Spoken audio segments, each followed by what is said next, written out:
What's up, everybody? It's your boy, Kendall K. Howard, back again with another episode of Tre Ball. This week, usually, if I have people on this show, I want to bring on some people, who are more knowledgeable about basketball, or some people that's just very interesting as well, who like to talk about basketball. Today, I have a guest with me today. He's been eager to get on the show. I consider him one of the best JC players I have. Hey, what's up, y'all? It's your boy, Kendall K. Howard. Yeah, so while I was recording this audio, there was I don't know where it was going. It slowed down Mario's audio. This is Mario, by the way. This is Mario Maitland. It slowed down the part where he introduces himself and kind of kick off the video. Basically, only thing you missed is him talking about some of his greats that he followed and he looked up to, and some people that he knew that got him into basketball, like Ben Simmons and Taco Fall, that he knew, and how his brother had played in D1 basketball. He's a JC. He's like one of the best JC players I've seen. So that's why I brought him onto the show. And yeah, let's get back into the show. But I just want to tell you all, there's like a little error, so that's why it's a little cut in between this right here, and I'm just talking to you right now. So yeah, back to Tre Ball. And the main topics of this week so far has been the trade talk. Now, if you know, the trade deadline was on February 6th. It was at 3 p.m. Eastern Standard Time. And there was some pretty monumental moves that took place. Not anything too major, but it was enough to kind of shake up the league a little bit. For sure. Very first big trade that kind of took place was the Andre Iguodala trade, which is something that we've been anticipating throughout the whole entire season. Yeah. If we remember, Iguodala got traded to the Grizzlies in the summertime from the Warriors, and he hasn't played basketball with the Grizzlies. He's been holding out. And I know a lot of people kind of... Okay, guys, I'm back again. So the error happened again during this part. I thought I got rid of it. Had to take down the audio that I just uploaded and re-uploaded again for this. So basically, during this part, we just talk about the Andre Iguodala trade and how Iguodala got traded to the Heat for Justice Winslow, Dion Waiters, and James Johnson. He got sent there with Solomon Hill and Jake Crowder. And also in that deal, Memphis traded with Minnesota, Gorgie Yang for James Johnson. So I think Gorgie Yang is in Memphis now too. So that's all we basically talk about. Then we went into a conversation talking about how the Grizzlies wasn't in playoff contention and how Iguodala was in the twilights of his career and wanted to play for a championship contender, but the Grizzlies are still in the playoffs somehow, and how they subpar in the bottom of the West, in my opinion. Yeah. So sorry again for the error. I don't know what it is, but back to the show. Western Conference is stacked for them. Just be an 8 seed. You think so? This season, you think the Western Conference is stacked? I mean, definitely. They made it in being barely over 500. I don't know. Hey, that lower half of the West ain't too good. Yeah, but when you look at LA, the Clippers, you look at the Blazers, Utah Jazz. The Blazers ain't in the playoffs. Oh man, last year. Last year they was. Yeah, but, it's still impressive, especially they're being led by the rookie, Ja Morant. So yeah, he's playing well this year. For sure. He's run away with the rookie of the year. I don't see. You think so? You think Zion going to take it from him? After he only started playing 2 weeks ago? Have you seen him? Hey, he's been playing well. I'm not denying it. But I think if that's the case, then Joel Embiid should have got it the year that Malcolm Brogdon played. If we want to go based off that. I mean, that's a good point. So I think Ja Morant going to run away with it this year. I feel like Zion, he's more popular, amongst the people. Oh yeah, he's more popular, but in totality of work and what he's done to the team, I think Ja's gonna get it. Okay, yeah. But let's get into this trade. So for the trade that took place, we had Miami. They agreed to trade Justice Winslow, Dion Waiters, and James Johnson to Memphis for Andre Iguodala, Solomon Hill, and Jake Crowder. So Minnesota also joined in that deal. They traded Gorgie Gang for James Johnson. So Gorgie Gang is, I think he's with he's in Memphis now, and James Johnson's now in Minnesota. So Miami kind of got some good pieces right there. Not only did they get Iguodala, but they also got Jay Crowder. They're definitely making moves. It definitely adds to that team if you really look at it. The type of style of play that they're going for, kind of having that rough rider, dog mentality led by Jimmy Butler on that team. I like Miami. It's some good pickup. What you think about it? What you think about that trade? I think Miami won that trade, They got Iguodala. He's, like you said, he's a champion. So that's definitely going to help Jimmy Butler, Tyler Hero, and those guys for sure. Yeah, what you think about the addition of Jay Crowder being on that team as well? Oh, yeah, he's a rough rider. Yeah. He's just going to add to their toughness. I think they fit the mold right there. I think adding not only Iguodala, but like I said, Jay Crowder was pretty impressive by Pat Riley. And, Oh yeah. they was talking about adding the Thunder to that trade to get Danilo Gallinari, which would been good for them too, because they got like a 6'10" shooter. Oh, and if yeah. you look at their team right now, they got some shooters on their team Definitely. with Duncan Robinson, Kendrick Nunn, the rookie who's showing Tyler up, Hero. Tyler Hero, of course, UK's own Tyler Yeah. Hero. And I think if they would have got Gallinari, it kind of would help them too. But obviously that didn't work out too much. But even like I said, adding Jay Crowder and kind of like taking the defensive load off of Jimmy Butler. So Definitely. when it comes playoff times, when they had to guard some of those like key players, They like can a put young, Crowder on them. they can put for Crowder, sure. they can throw Iguodala on them. So I think that makes things a little bit smoother for. Definitely adds to their bench depth. You know. Mhm. So yeah. I think it was a good trade for them. And what do you think? You think with this trade, Yeah. you think they'll be able to make a deep playoff run now that they got this trade? In the East, I think they can make second round for sure, but you know, Mhm. you got to look at their seeding. That's definitely going to depend on it. You know, you got Milwaukee, you got Philadelphia. You can't sleep on Philadelphia. you know. Yeah, see the thing about Philadelphia though, like they kind of been letting me down this year. Yeah, They kind of let me Joel down. Embiid, he's kind of let me down a little bit He's too. like just that whole team, like their shooting is terrible. I think they like I don't like the 76ers at all. Like I've just been disappointed by like what they have accomplished so far this Yeah. season. Like everybody had them being like the best in the East, No, for but sure. but Giannis Antetokounmpo and the Bucks have something to say about that. I think the East is gonna be really, really interesting because you know Kawhi's gone now, so you know I think it's up for anybody. You think anybody come out the East this year? I hope Giannis will come out because I would like to see him in the finals. You know, he's very fun to watch, but you know you can't forget about Philadelphia and Ben Simmons and Joel Embiid. Those guys, they're hungry. You know, they took an exit last year, Yeah. so they're still hungry. I think Giannis and them is coming out, but I think with this trade, I think Miami, they can make a potential deep playoff run with the team, and I think that Oh yeah, granted, now a lot of people talking about like, oh, Iguodala's not that big of a contribution to the team because Oh. he did average only 5.7 points last season yeah. with 4 rebounds and 3 assists, but if you look at like what he brings to the team, not just It's not just scoring. It's not just scoring. I agree. It's not just scoring. You know, he's a glue guy. You know, Mhm. he's just gonna get out there and do what it takes to win. And You know, that veteran- he's a champion. yeah, Yeah, he's a and- veteran. and so- that veteran leadership he brings to the locker room to go along with those young guys. right. I think that helps. That's with a the great mix, too. fit. Jimmy Mhm. Butler, Iguodala, they're tough. Like I said, they're just tough.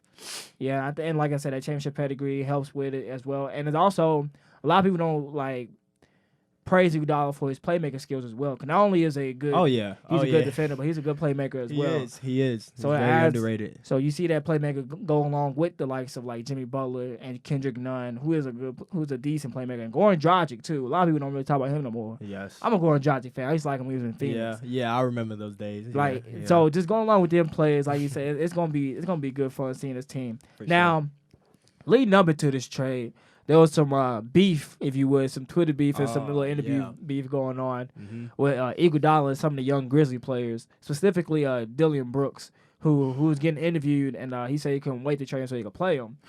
But now that he's on the Heat, Yeah. people are thinking, oh, they're gonna ready to play. But the Heat and the Grizzlies already played twice this year, so So we gotta wait. we gotta wait till next season to see that happen.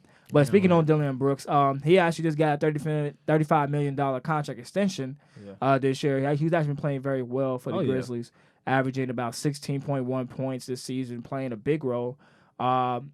What do you have you seen a little bit? 'Cause I don't watch too much of Grizzlies games. I just catch it when I can because I'm a John Morant fan. I like John me Morant. too. But Dillon Brooks, he's not bad. You know, he's averaging 16. You know, and the numbers speak for themselves. Yeah, So he's played a crucial role for the Grizzlies this year. John Morant, him, Jaren Jackson Jr., Kyle Anderson, yeah, Val's Chunas on that team. Jay Crowder before he got traded too, but yeah. I think I like If- what Miami has done. I like the moves. yeah, I like it. I think I hope Deion Waiters ain't on that stuff, and I hope he I hope not. I hope he can play as well. Because the first game he had coming back from his little suspension when he played Yeah. the Clippers, the very first time when they was in Miami, he played really well.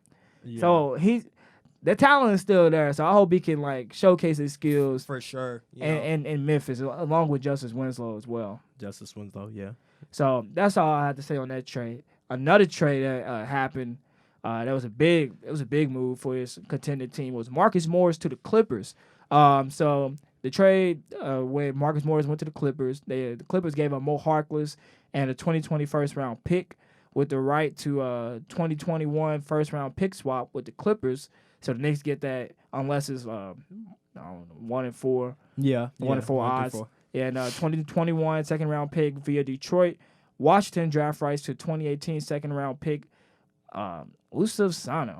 I don't know who that is. The Clippers sent Jerome Robinson to Washington, and Isaiah Thomas was a part of the deal. They got sent to the Clippers as well, but he got waived. So bad luck for this guy, Isaiah Thomas, man. Can't catch a break. He can't catch a break, but I hope he finds team. I actually like Isaiah Thomas. I do. Game. I'm a fan of his game. It's crazy when you think about it, because not only him, but like you see like someone like DeMarcus Cousins. Yeah. Who kind of like they was at the top of their game, and like right when they about to get that max deal, like injury sideline them, and they just keep getting injured, and like it just keeps like hindering them. Like it's tough. That's tough, man. It is tough. Like you remember like a couple years ago with when Isaiah Thomas was in Boston, and he was playing really well. He took him to what was it, the Eastern Conference Semis? Oh yeah, he was averaging 29. Yeah, he was. He was averaging almost 30. Some people thought he was MVP candidate. He was playing real well that year.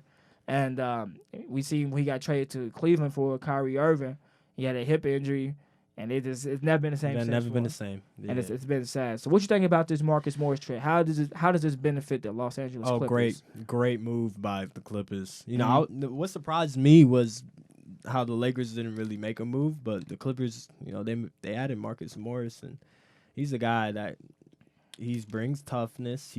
He can be a 3-and-D guy, and that's just a smart pickup by them. Yeah. Yeah. The Lakers were trying, like, the Lakers and the Clippers has kind of been, like, battling to get some players throughout the year. Like, they was battling to get Kawhi Leonard in the summertime. Yes. They was battling to get, who else? They was trying to get Iguodala, but that never fell through. Marcus Morris right now at this point. Yeah. And there's even talks of Darren Collison, who I've seen a little bit of that. Mm-hmm. Yeah, who was actually spotted at the Lakers game, too, on I think it was yesterday. Yeah. It was yesterday he was spotted at the Lakers game.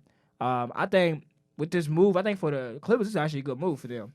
Okay. Adding Marcus Morris, who kind of fits that mold that like the Clippers are going for, kind of like that dog mentality, like it's just Rough Rider, like kind of team that they got going along with like Montrezl Harrell, Pat Bev. They're bulldogs. Bulldogs, man, like they're literal bulldogs, man. And I think Marcus Morris has actually been like one of the bright spots for the Knicks this year, averaging 19.6 points and 5.4 rebounds. It's a great pickup for the Clippers. It is a great pickup. I think he adds a little bit more scoring to the team as well. Yes. So and that's good for them because they can take some of the load off of Kawhi and Paul George as they go on in the postseason. So that's a great pickup for the Clippers. And what I want to ask you is, are you surprised the Lakers didn't make any moves? Like, I think they tried, but if you look at like the assets they have, I don't think too many people are buying to have some of the assets they have. Like I know some people was like, I seen like something on Twitter about like Kyle Kuzma trying to get traded. He's about another trade season. Yeah. But he hasn't been playing too well to like for anybody to want to really take him. Then you got like Danny Green. I heard his name being shopped out there a little bit. Rondo. I don't like some of the assets they have. Like I said, I don't think people are like trying to go for it. They was a part of this deal. They was trying to get Marcus Morris as well. And like I said, they are now in the process of getting Darren Collison. So they hope to get him because they need another playmaker to come off the bench to take the load off LeBron when he's not in the game. Because everybody, sure. Yeah, I agree. I agree. They would definitely benefit from a guard that can take the weight off of LeBron. You know, run a little pick and roll with AD. You know, just to take the load off of LeBron because the playoffs. The game's gonna slow down definitely, and LeBron he's in his 17th year. Yeah, Yeah, he's getting up there in age, but he's not showing any signs of for real. I know. Oh, no. He's still going, man. I'm telling you. And I thought people like me included, like we thought Rondo was gonna be the answer. And granted, he's doing good, he's doing decent. Exactly. But with Derek Constant, what he brings to the team is better shooting as well. For the last couple of seasons, I think last time I checked, he's been averaging at least like 40-something% from the 3-point line these past couple of seasons. So not only would be a good pick and roll option for the team, but he also is a great shooter to like kind of offset that pick and roll. So say like like you say, from basketball, like he comes out there pick and roll with AD instead of lobbing it up like they've been doing this whole season. Right. He actually spot for that shot and actually Yes. consistently make it, unlike a Rondo would. So I think that'll be a Definitely. good pickup. But I wouldn't mind the Clippers getting him either. To yeah. take him from the Lakers and add a little addition, Oh, yeah. complete the puzzle, and keep messing with the Lakers all season. I wouldn't mind that happening either. Yeah. But I think Marcus Morris to that team, because Mo Harkless was starting before that. So you add Marcus Morris to the starting lineup. Whew. This team, I like this, man. I like the Clippers. I like what they doing. Shout out to Jerry West, Steve Ballmer, Doc Rivers, Ty Lue, Sam Cassell, all of them. I like it. Shout out to the Clippers. Shout out Big Y, man. Shout out Big Y. Shout out PG. Yes, Shout out sir. Lou Will. Montrez. Yeah. They're gonna bring a chip home. I like that. Good move right there. That was a good move. Some of my friends will get on me because they think I'm a bandwagon. But I'm a Paul George fan. Like I love Paul George. Oh yeah. Who doesn't? Like, I mean, he's you gotta a great play. player. Yeah. Like who doesn't like and Kawhi Leonard. I like Kawhi Leonard. So it's like they're not my team necessarily. Yeah. They're fun to watch. They are very fun to watch. Yeah. And it's just like I don't want to say I'm rooting against the Lakers, but Hey man, it's gonna be fun watching. it is. But the Lakers, I don't know. They ain't gonna get the job done. Yeah. I don't believe in the Lakers. Boys. I don't care if they got 0 dark 30 LeBron or what. I don't think he gonna get the job done. Man. Not with Big Y in town. You don't think so, huh? I don't think. Do you think they will? I think they will. I have faith in LeBron. Back in 2016, he promised a championship to Cleveland. He got it done. Right now, he promised a championship for Kobe. And Yeah. we'll see what happens, right? Ooh, he got very Kobe into. He does represent the uniform. Yes, sir. But people don't. I was talking to some of my friends about the people don't understand that like Kawhi Leonard and like Paul George, they're Kobe products as well. Like these, they actually grew up in Southern California, Definitely, and grew up Kobe fans. That's why everybody thought, they're gonna play for the Lakers. But they really you see, they're playing for the Clippers, so it's not necessarily the Lakers they were fans of. It's Kobe Bryant they were fans of. So, so I think they got something to prove for Kobe too. So It's gonna be fun to watch. I think it's gonna be fun too. Another big trade that took place. We had the Warriors trade. Now, this is another trade people been speculating for a while. Thinking that like, how's the Warriors gonna do with 3 guards on this team? The trade we talking about is the D'Angelo Russell trade. Golden State traded D'Angelo Russell to Minnesota. A deal that included Andrew Wiggins, a 2022 protected first round pick and a 2022 second round pick. And the Warriors also sent Jacob Evans and Amari Spellman to the Timberwolves as well. What's your thoughts on this trade, Mario? Minnesota, I think they won this trade. Mm-hmm. And you look at a guy like D'Angelo Russell, right, 24 years old, all-star already, and then you put him alongside Karl Anthony Towns. Like they have a close relationship. They do. That's a plus already, And so I think they're on their way to rebuilding their franchise and headed into the right direction. And then when you look at Golden State, I don't think they made a smart decision there. Really? Yeah, I mean, Andrew Wiggins, he's a good player, but his expectations from he's a first-round pick, and his expectations are he's kind of disappointed certain amount of people. So I think definitely Minnesota's won that trade, I think, I'm on the opposite side when it comes to this. Because I think it's a win for both teams because Minnesota gets that guard that they've been asking for a while. Because we seen they just traded Jeff Teague to Atlanta not too long ago as well. Yeah. So they replaced him essentially with D'Angelo Russell. And I think that's a good trade for them, but it's also a good trade for the Warriors. And here's why I think so. Okay. I think it's a power move for the Warriors. And we've seen Steve Kerr come out. He said, to be blunt, that the fit with D'Angelo kind of didn't work. And they see that Wiggins would be a better fit for the team. So I think this is actually a good move because when you put Wiggins, who's actually averaging 22.4 points this year with 5.2 rebounds and 3.7 assists. His rebounds and assists are his career's high so far. He's been playing really well this year. I think you add that with a Draymond Green, with the Klay Thompson, with a Steph Curry. I think it's actually pretty good. And I think he'll be like a Harrison Barnes 2.0 for that team. Because we seen him win that championship with Harrison I think that's Barnes. what they wanted. That's what they intended Yeah. to do. Yeah. Cause I think with KD gone, that whole of like a wing player being there was kind of like there. And D'Angelo Russell, yeah, he's good. And they was kind of like thinking, oh, well, we're going to play Clay at the 3 and put D'Angelo and Steph at the 2 or 1. Or we have D'Angelo come off the bench. Like, how is this going to work out? So I think adding Wiggins to that team actually helps them in the long run. And I think with them being so trash this year, I think they should draft a big man. I think if the odds is in their favor, and let's say hypothetically they get a top 3 pick. Let's say if they get like a James Wiseman on the team, like solid. Can you see that? Like nah, they right back in championship. Yeah, that makes sense. But when you look at the timetable, like for Golden State, Minnesota won the trade because they got an all-star. And Golden State, they could have waited. You know, Minnesota wanted D'Angelo Russell since last year? Yeah, they've been wanting him for a minute now. Especially in free agency, they want him. Why not? Why didn't Golden State just wait till the offseason, see what they could get, see what more they can get than Andrew Wiggins? I feel like they could have got a lot more than Andrew Wiggins, but you think they could have got more than that? For sure. I don't think for D'Lo though. I don't know. I don't think for sure because you got now.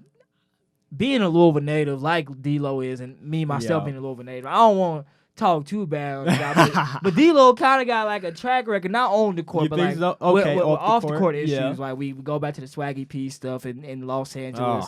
We go back to Brooklyn with the getting caught with weed. Like there's some stuff that D'Lo has done off the court that has questioned that some people don't want to put up with it. Let me ask you this: Go ahead.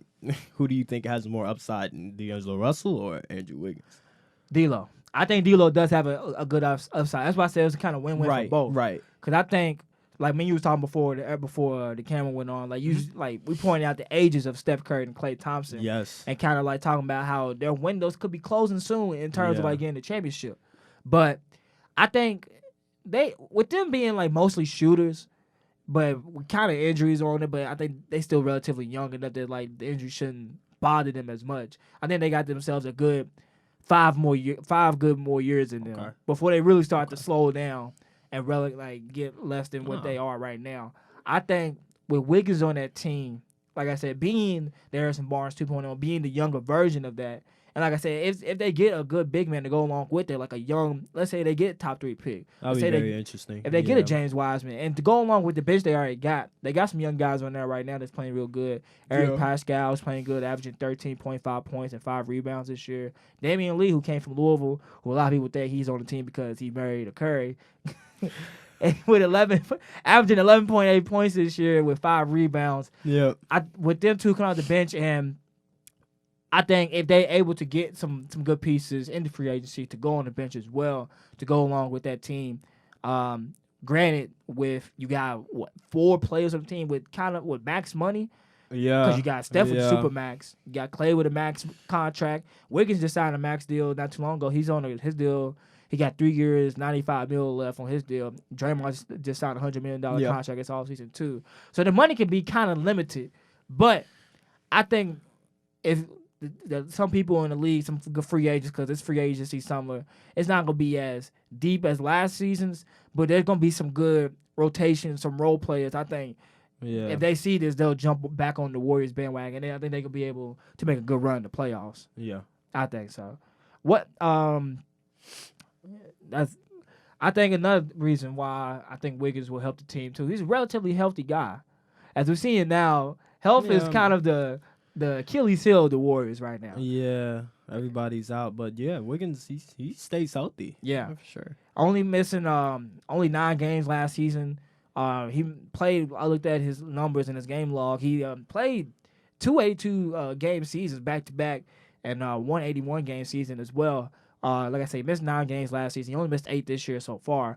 So he's a relatively healthy guy, which the Warriors need. So with him being young, he's only 24 right now. Okay. So I think that goes a long way for the Warriors right now. And like we seen him play and kind of carry the load, but not be so much of the primary player, especially since Cat came to the Minnesota Timberwolves. Yeah. But I think the Warriors would get him into a system and kind of teach him how to play and kind of make him a better player. Because some people have, like That's you a said, good point. yeah, like you said, some people said that like he's kind of he kind of not lived the expectations. Like, Yes. what do you see in his game as a fellow basketball player? What do you see in his game that he can improve?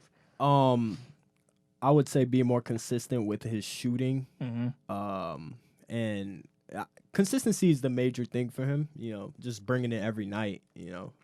So that's pretty much it. Yeah. Other than that, he's a great athlete. He could defend, and it's gonna be fun to watch. Like you said, Golden State. You never know. A change in scenery can definitely do a huge difference in someone's game. Yeah. So I think we'll see how this goes. I have them with this trade. You got I got Minnesota. I think Minnesota they're trying to stir something up. You never know. Why not? Do you see them going to the playoffs? Coming to the playoffs next season or this season? I don't think it's about now. For Minnesota, I think they're, like I said, they're trying to rebuild. They're getting into the rebuilding phase. Maybe add Devin Booker. Add that. Yeah. Now we're talking about contending. Not once. So I think it's gonna take some time for sure. Do you think next season or also you think they could pull off a trade to get Devin Booker? It's possible. Because there have been talks about them three playing together, one to play to play with each other. Yeah. We got one piece of the puzzle. You already got D'Lo there. You got D'Lo. You got Cat. So we just need to get Devin Booker. Gotta get D-Book. I don't know if the Suns gonna give him up, man. Let's see. The Timberwolves might be able to pull something off. I think. I hope so. That'll actually be fun to see. Yeah. So I'm gonna talk about a trade that kind of made me mad. Okay. Because, like I said, I'm not a Clippers fan. Yeah. But I wouldn't mind seeing them win a championship, and I'm rooting for them this season. I'm rooting for them a little bit. You got the Clippers, okay. But Andre Drummond just recently got traded to the Cleveland Cavaliers. He went from Detroit to Cleveland. That was kind of the big joke on Twitter. not to throw any shade to anybody from Detroit to Cleveland, but come on, let's not lie to ourselves. But what they traded for Andre Drummond to go to Cleveland is what makes me even more mad. They traded him for a future second-round pick to the Pistons, less Golden State or Cleveland's 2023's pick. Nice. And the trade included Brandon Knight and John Henson. Now I can see if this trade was like in 2015, this would be a good trade. Yeah. But it's 2020. Yeah. What does Brandon Knight and John Henson do? Got him for nothing. Basically for nothing. Yep. Basically for nothing. So my whole point is this: if that was what Detroit accepted to get Andre Drummond, why couldn't the Clippers go get him? Why? That's a good and oh my! Could you imagine if the Clippers got him? Though? Oh, that's all they needed. That's all they needed was a big man. That'd be scary. That would have been horrendous. Like what? Oh, like they already a good 3-point shooting team, and you add Drummond, who's gonna give you rebounds, shot blocking. Oh my God! Finishing at the rim. Oh my God! I wanted them to get him so bad because like Zubac, he does a decent job. But would you rather have a Zubac or would you? I'm have going with Drummond. Come on, that's a no-brainer. Come on now. That's a no-brainer. Like, oh my God! I'm going with Drummond. I feel for Drummond right now. Like I said, he is on Cleveland right now. They're not playing for anything. Like he's there with Kevin Love and Colin Sexton, whose face is, I don't know what's going on with his face. Have you seen that? I haven't seen his face. Some people made some comments saying like he's look kind of sick in the face. Yeah. I don't know. I don't know what's going on in Cleveland. I don't know what's going on in Cleveland either. I heard they was getting him some medicine to help with his acne. That's what I've been told. Good for him. But this trade just don't make any sense to me. It doesn't. What's your thoughts? Like, what do you conclude of this trade?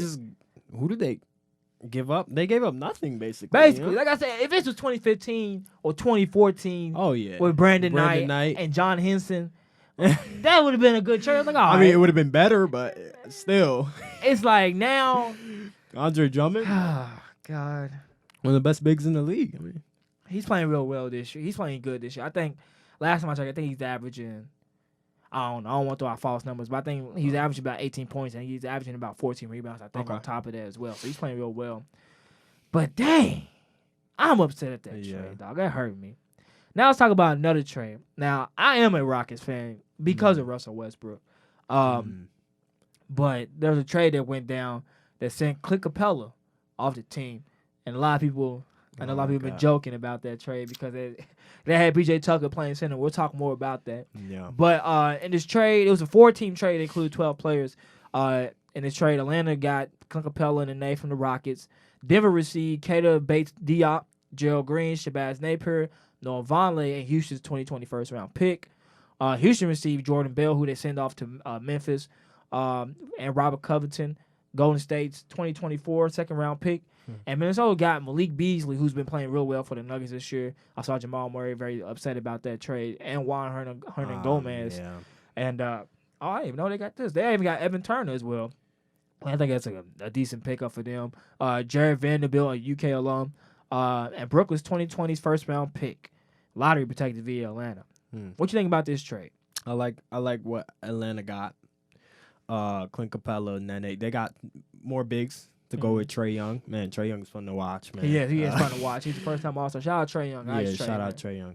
But I think out of all these teams, Atlanta definitely won out of all these teams. Houston surprised me, man, because I didn't think they would give up Clint Capella like that. But obviously, I guess they're going for the small ball, so that's going to be interesting to watch.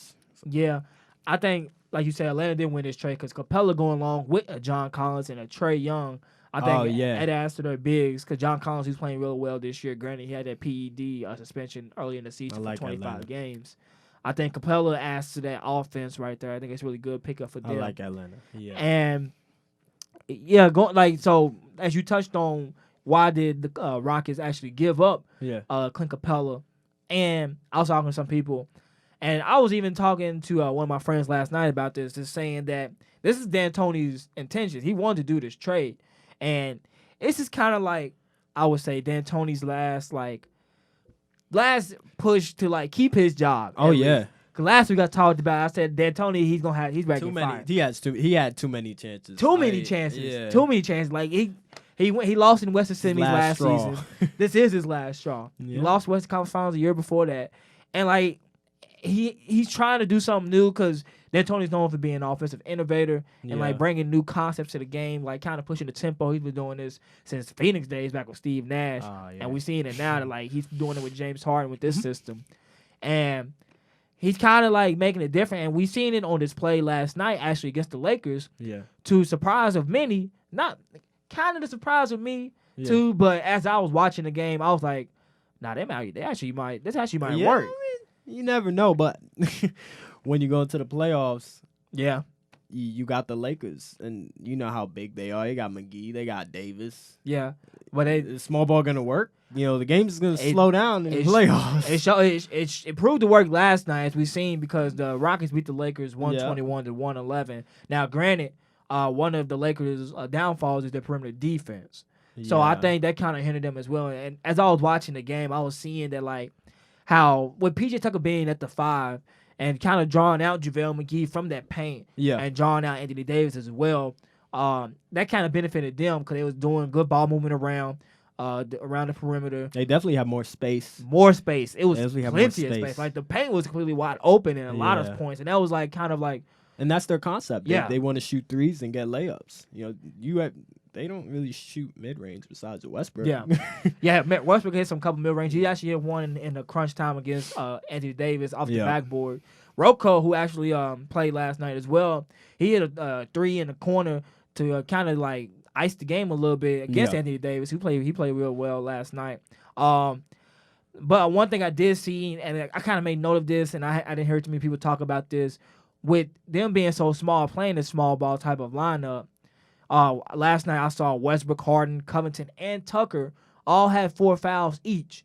So we see how are they gonna guard? That's a big point right there. How's this gonna go on against bigger teams? Because you being a basketball player, you being I wouldn't say you a small guy. You my height, a little bit taller. But playing against a big man, what do you how do you guard a big man without fouling him most of the time? Talk to me about that. Well, it depends. When you guard a big guy, they're gonna try to post you up. Right. So you either confront it or call for the double or try to strip them when they go up. But it's not. That's not easy. That's definitely not easy. Yeah, and especially in the NBA. Like I've seen, like I said, there's a lot of foul calls being called right there. Yeah. And there were some possessions. Like I remember Robert Covington came up from behind Andy Davis and blocked his shot. Yeah. When he's going for layup in the crunch time. So like you said, doubling that kind of helped a little bit. Yeah, man. But playing against the big man, kind of backing him down, kind of like trying to hold them up, you are gonna get them foul calls, and especially in the NBA. Yeah. So I think it kind of like it's gonna be defense is definitely gonna be a challenge for Houston. When you're playing a big like AD, like he's a bucket, man. but last night as I was watching it, he wasn't like really attacking as he should. Right. And like you said, they were stripping him. Yeah. And they was like playing good perimeter defense, because that's one thing that was a plus for this team. Yeah. And losing Capella, they do get better defense perimeter, like on the perimeter, but in the post, it wasn't as good. Scary. Yeah.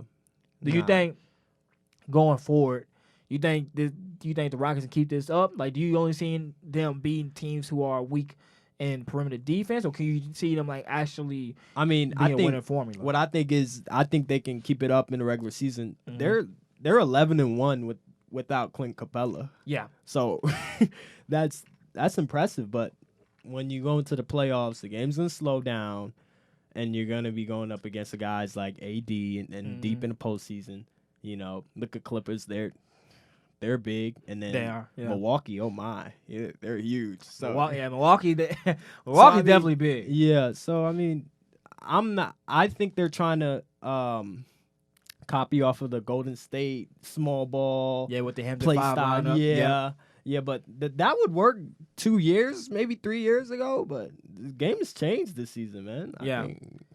I think, like I said, I think against some teams who are weaker in perimeter defense, I think they can like overcome beating some bigger teams. Yeah. But on teams like a Milwaukee Bucks or like a Los Angeles Clippers, who are better on the perimeter defensive side, I think it's going to kind of be a problem. And I'm intrigued to see how this works against those type of teams, because that's where we'll really be able to gauge and see if this team and this formula can actually work and go along in like the season and the playoffs all together. Right. Last night, James Harden, as I mentioned on the show last week, he didn't have a good shooting night, going 3 for 10, finishing with 14 points, 7 assists, and 7 rebounds. Wow. But Russell Westbrook finished with 41 points, 5 rebounds, 8 assists, and he had a very efficient shooting night last night as well. I don't remember it off the top of my head, but he dedicated that performance to Kobe Bryant. And I think like not only was he playing as well because of him dedicating that game to Kobe, but I was talking to another one of my friends, George, actually. He made this good point, saying that with Capella being gone, it kind of opens up the right side of the basket for Russell Westbrook, because we know James Harden to be a lefty shooter, so he can attack that left side of the basket or right, but he's more of a left dominant player. Yeah.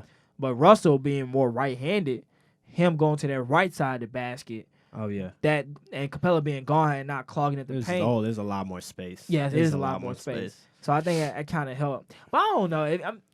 Steven Adams was in the post too, but that kind of worked too. But he kind of dropped off the pass right there too. Yeah.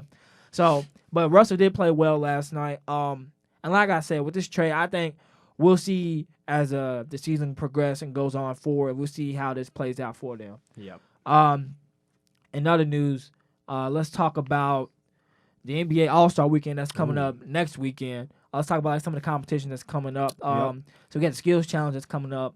Derrick Rose supposed to be in it, but he dropped out due to some injury issues that he had. We have Pat Beverly, Bam Adebayo, who's a first-time All-Star. Pascal Siakam, another first-time All-Star. Jason Tatum, another first-time All-Star. Domantas Sabonis, who's another first-time All-Star. I feel like I'm just keep repeating the same thing. Spencer Dinwiddie and Chris Middleton, who are in Skills Challenge. Who you got winning this? I'm going with Bev. He's a Bulldog. Pat Bev win the Skills Challenge? Yeah. I don't know who they got to replace Derrick Rose. I don't think they announced yet who they got to replace him so far. But I think in the Skills Challenge, I think I'm going with I think Dinwiddie won last season. I'm going to go with Jason Tatum. Oh, that was my second choice. I'm going to go with Jason Tatum this year to win that. I think he's going to be able to prove something. And I saw a play before I came in here. He's a star. He is. He's a star right now. I saw a play where he was working on DeAndre Hunter and kind of like displaying some of his skills and his ball handling skills before he shot for a step back three. So I think he might win it this year. I think he might win Then we also have the slam dunk contest. This one is kind of interesting to me this year because we have some interesting batch of players. We do. We have a Dwight Howard who's old, who won the dunk contest many years ago. Yeah. I mean, he say he's coming back. He say he's not old. We'll see. We'll see what this dude he got to do, especially with that bad back. We'll see. And that bad butt injury he had last season. We'll see what he got going for him. We also had Aaron Gordon, who was in there. I was surprised Zach LaVine wasn't in it. This has been good for him, especially him, Aaron Gordon, to go back at it, especially with the All-Star game being in Chicago, him playing for the Bulls. I thought it would have been cool. Pat Connaughton, who I really didn't even think of as a dunker. I didn't either. I really didn't see this one coming.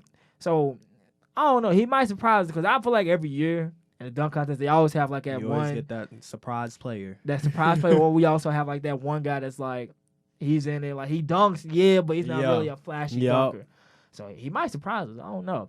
And Derrick Jones Jr., who I think it might come down to him and Aaron Gordon in the final rounds. I think because Derrick Jones Jr., we seen plenty of highlights. Bounce. He got incredible bounce. I think. He got bounce. He got bounce for sure. I think. I got him. Yeah, I got You got him. Derrick Jones winning it? Yeah, I do. I was leaning towards him, but I think maybe Aaron Gordon might win this one. Okay. I think Aaron Gordon might win this one, man. Okay. I'm going with him on this one. He ain't bad himself. Yeah. He always has something in the bag. He does. He does. He always has like some good tricks in his back. So I think he might win this one and come out with this. We also had a 3-point contest this year. And I saw where they have they adding, I think, 2 more shots to being 6 feet behind the basket. Because as we see a lot of players shooting deep threes. Dame Lillard. Who's actually in the contest. Dame Lillard and Trey Young, who's in this contest. Zach LaVine, who's in this contest. Oh, so he's in the 3-point. He's in the 3-point contest, but he's not in the dunk contest. He could be in both. But obviously he gonna put himself to do that. Congrats to him. Duncan Robinson, who I mentioned earlier for the Heat, he's in this. Buddy Hield. Joe Harris, who won the 3-point contest last season. He's a very good 3-point shooter from the Brooklyn Nets. Devontae Graham, who's playing real well for the Charlotte Hornets this year. Yeah. Who some people, including myself, think he's playing better than Terry Rozier, who they just signed for $55 million. Davis Bertans from Washington Wizards is in this as well. Who you got winning this? I got. I'm leaning towards Trey Young, and I'm leaning towards Damian Lillard. I got Dame Dollar, man. Dame Dollar winning this? Yeah. I'm gonna go with Duncan Robinson. I'm gonna go with Duncan Robinson winning this. He leads the team Miami Heat with 3-point percentage this year. I think he might come out with the win. Yeah, I think he might win it. I think he might surprise some people. Maybe Dame Lillard because they added that little 6 feet, the buckets behind the 6 feet. He got range. He got range. Since Steph Curry's not playing, he leads the league in points or percentage wise from I think 5 feet behind the line. I think something like that. It's like 40% He's like shooting crazy numbers. And last time I saw him, he's averaging 45 points in the last 10 games. He's unguardable. He is. He's unguardable. Like he said himself, he's playing the best rhythm of his life, and he don't even know how. Like he's playing real well, so he might win it too. Now let's go into. I was very disappointed by this. I watched this live. The All-Star teams. The draft took place last night. Come on, Giannis. Yeah. Giannis, come on. I'm gonna read off these teams. I'm gonna let y'all decide this. So on Team LeBron, we got Anthony Davis, Luka Doncic, James Harden, Kawhi Leonard. That's the starters right there with LeBron James, of course. And on the bench we got Nikola Jokic, Dame Lillard, Chris Paul, DeMontis Sabonis, Ben Simmons, Jason Tatum, and Russell Westbrook. Now, let's go and see Giannis Antetokounmpo's team, shall we? Giannis Antetokounmpo, of course. Joel Embiid, Pascal Siakam, Kemba Walker, and Trae Young. That's the starters right there. Yep. And on the bench, we got Bam Adebayo, Jimmy Butler, Rudy Gobert, who's the first-time All-Star. Should have been All-Star last year. Brandon Ingram, Kyle Lowry, Chris Middleton, and Donovan Mitchell. Yep. Mario, who do you think is going to win this game? Just based off the roster you see here, who do you think is going to win Team this Bron. game? Team Bron. I mean, I mean, they're stacked. Oh man, like I watched this draft happen, and Giannis' first pick was Joel Embiid. Like, so his first 2 picks actually, he was going based off his African brothers, as he was saying. Yeah. So he picked Joel first, and he picked Pascal Siakam. So he picked those 2 first. Now, I was like, okay, I'll let that slide. He can get there. Yeah. But it was with the guards, and it was like, all right, because LeBron picked Luka second. No, he picked Kawhi Leonard second. My fault. He picked Kawhi Leonard second, which kind of made me wonder. I was like, was he picking him so he don't have to play against him? Because Most likely, there's been history. He's done that before. There's been history. Like he picked Kyrie before, Yeah. and like there have been some people saying that like he don't want to go at Kawhi Leonard like he should. So that's something we'll have to see how they play with each other. But James Harden was the second to last pick for the draft, and Giannis picked Kemba Walker over James Harden. He put Trae Young over him as well. And Giannis even made a joke, and Charles Barkley pointed out on TNT. He said, Charles said, you don't pick up the dribbler, and Giannis said, you don't pass the damn ball. So, I don't know, man. Hey, James Harden. It's his team. It is his team, but it's like, all right, man. Yeah. But the benches was also kind of like, all right, man. Like why? How you not getting some of these people? Yeah. He picked up Bam Adebayo. He actually picked Chris Middleton with his first pick, which was obvious because his teammate. Mm-hmm. Yeah.